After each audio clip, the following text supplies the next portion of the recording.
Assalamualaikum warahmatullahi wabarakatuh. Hari ini kita kuliah ya, metodologi penelitian tentang bagaimana cara mengumpulkan data di lapangan. Nah, ini yang banyak kasus Anda kurang istilahnya itu kurang lihai untuk ke lapangan gitu kan.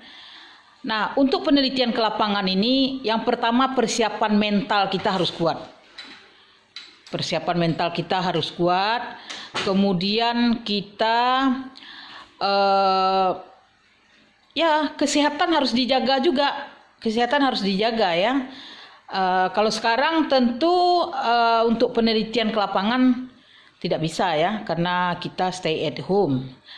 Tetapi kalau ini kan bukan sekarang Anda penelitiannya. Nanti Anda insya Allah semester depan atau Anda sudah mengajukan proposal, nanti Anda bisa mengumpulkan data. Insya Allah virus corona ini COVID-19 ini sudah berlalu itu kan di tahun 2020 ini. Kalau dapat kita dihindarilah lagi dari COVID-19. Karena dia COVID-19 kan. Kalau dapat COVID-20 tidak ada kan gitu di Indonesia. Itu. Apabila kita ke lapangan, kita perlu yang pertama Anda mengurus surat izin dulu ya, surat izin. Setelah seminar, mengurus surat izin penelitian, kemudian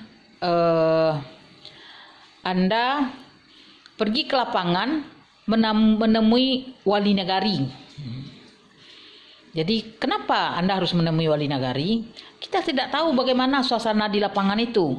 Satu-satu pimpinan yang akan melindungi kita di lapangan itu adalah wali negari. Nah, itu perlu sekali. Jadi tidak semua seniman itu menerima Anda untuk penelitian. Tetapi kalau hubungan sosial Anda sudah baik dengan narasumber Anda itu, Anda langsung tidak apa-apa, tetapi ya Anda lewat juga lah. Kasih tahu juga wali negari, karena Anda juga perlu data dari wali negari, gitu kan, seperti itu. Apalagi penelitian tari sekarang itu lebih kepada pendekatan sosiologi dan antropologi. Jadi oleh karena itu Anda perlu mengetahui struktur sistem kemasyarakatan di negara itu. Sekarang di negara itu ada BAMUS, Badan Musyawarah.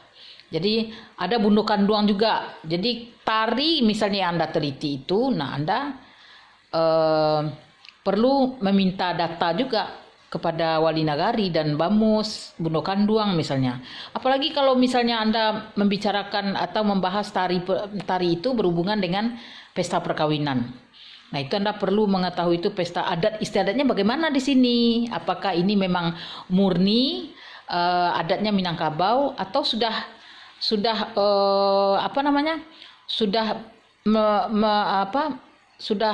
berlaku akulturasi, artinya penggabungan budaya seperti di Damasraya atau di Sawalunto. Mungkin banyak ini kan orang-orang Jawa kan, jadi tidak semuanya full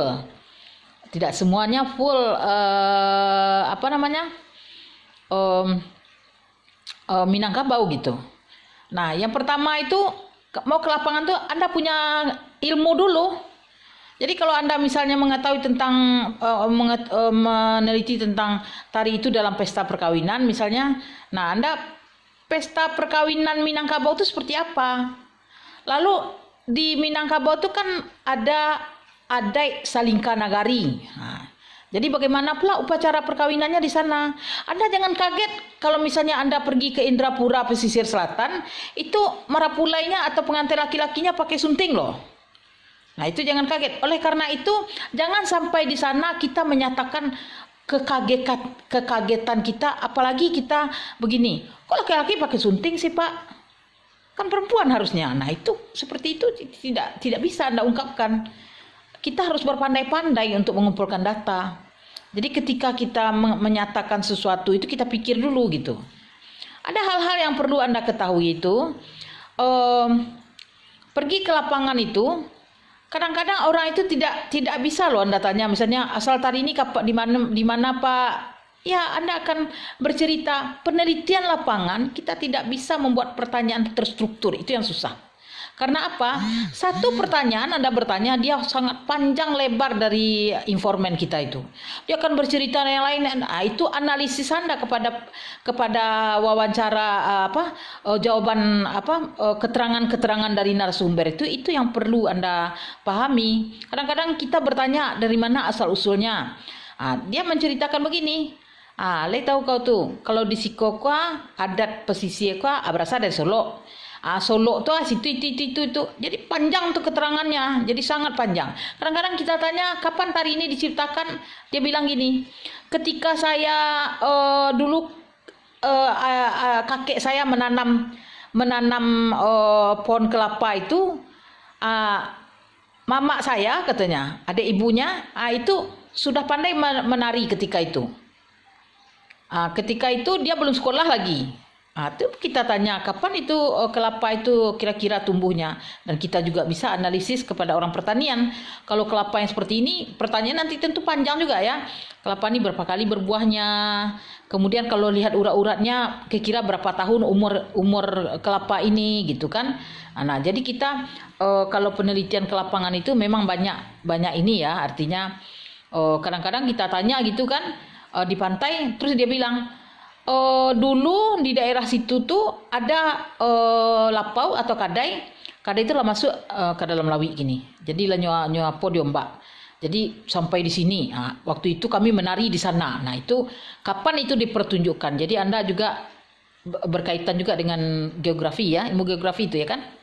Seperti itu yang kita perlu memahami bagaimana ke lapangan itu. Lalu pertanyaan-pertanyaan itu walaupun tidak akan bisa kita mendapatkan pertanyaan terstruktur seperti kuesioner yang kita jalankan kepada ke kantor-kantor. Nah, itu kita perlu juga buat supaya untuk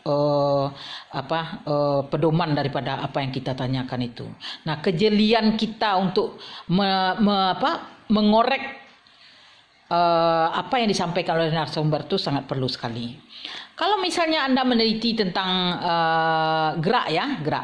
Jadi analisis koreografi misalnya. Kalau ada rekamannya, sebenarnya boleh saja Anda analisis konten namanya. Jadi Anda tidak perlu ke lapangan. Kalau misalnya Anda perlu latar belakangnya, Anda tinggal telepon aja yang punya itu, kapan tarinya ditampilkan ini gitu. Tapi saya sarankan lah, kalau analisis koreografi harusnya kepada tari-tari kreasi. Kalau tari tradisi itu banyak pendekatan-pendekatan yang kita lakukan, artinya perkembangannya, fungsinya, peranannya, makna simbolisnya. Jadi itu banyak kalau tari tradisi. Sangat sayang sekali kalau Anda meneliti tari tradisi itu, yang Anda teliti itu koreografinya. Padahal sebenarnya lebih banyak yang akan kita ungkapkan bagaimana tari itu hubungannya dengan budaya, bagaimana tari itu hubungannya dengan masyarakat di mana tempat tari itu dikembangkan. Kemudian bagaimana sejarah tari itu. Misalnya kalau sekarang tuh kan kemarin dari sekitar 5 tahun ini kan Sumatera Barat tuh mengekspos tentang menggali potensi pariwisata kan. Nah, jadi tari-tari hubungannya dengan pariwisata misalnya itu. Bagaimana sih kemasan untuk tari-tari wisata itu Anda lihat, terus dampak apa sebenarnya kenapa tari ini jadi seperti ini. Jadi kalau untuk pesta perkawinan, kenapa pula muncul tari-tari kreasi yang seperti ini? Kalau kita lihat di Bukit Tinggi sama tarinya, di Kota Padang sama tarinya, pergi ke kampung-kampung sama. Kita lihat pelaminannya bagaimana, nah kita kaitkan satu sama lainnya. Itulah kalau kita meneliti tentang perkembangan tari. Jadi Ibu stop dulu karena ini tidak bisa panjang, nanti kita lanjutkan ya. Oke.